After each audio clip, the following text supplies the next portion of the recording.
এই বিশাল জায়ান্টকে ইংল্যান্ডের কুইনের সাথে ডিনারে আমন্ত্রণ জানানো হয়েছিল। সে মাত্রই চেয়ারে বসেছে, অত ভারী হওয়ার কারণে চেয়ারটা ভেঙে যাওয়ার উপক্রম।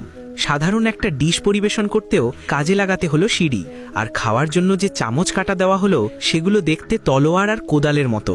জায়ান্ট কোদালের মতো দেখতে সেই কাঁটা চামচ দিয়ে আরাম করে রুটির বিশাল একটা স্তূপ তুলে নিল, তারপর সেটা ডিমে ডুবিয়ে একবারেই গিলে ফেলল।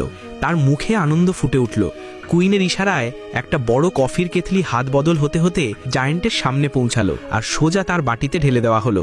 রয়্যাল ম্যানার্স মেনে সে এক ঢোকে পুরো কফিটাই খেয়ে ফেলল, কিন্তু বেশিক্ষণ সেটা সহ্য করতে পারল না।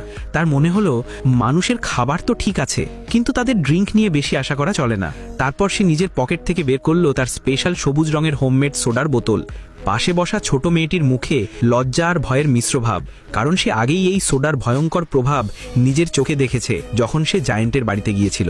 এই ছিল এমন এক সোডা যার বুদবুদ উপরে ওঠে না, বরং নিচে নামে। সবাই জানে উপরে ওঠা বুদবুদের সোডা খেলে ঢেকুর আসে, তাহলে নিচে নামা বুদবুদের সোডা খেলে কি হয় এটা কেবল সেই বুঝতে পারে যে নিজে দেখেছে।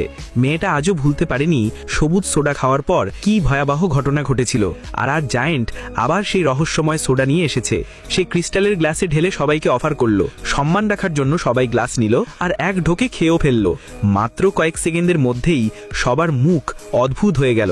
প্রথমে এক দাসী নিজেকে সামলাতে পারল না, তারপর সিকিউরিটি গার্ডরা, আর শেষে নিজেই কুইনও নিয়ন্ত্রণ হারালো। পুরো প্যালেসে অদ্ভুত অদ্ভুত শব্দে ভরে গেল চারদিক, আর রাজকীয় কুকুরগুলোকে দ্রুত ঘর থেকে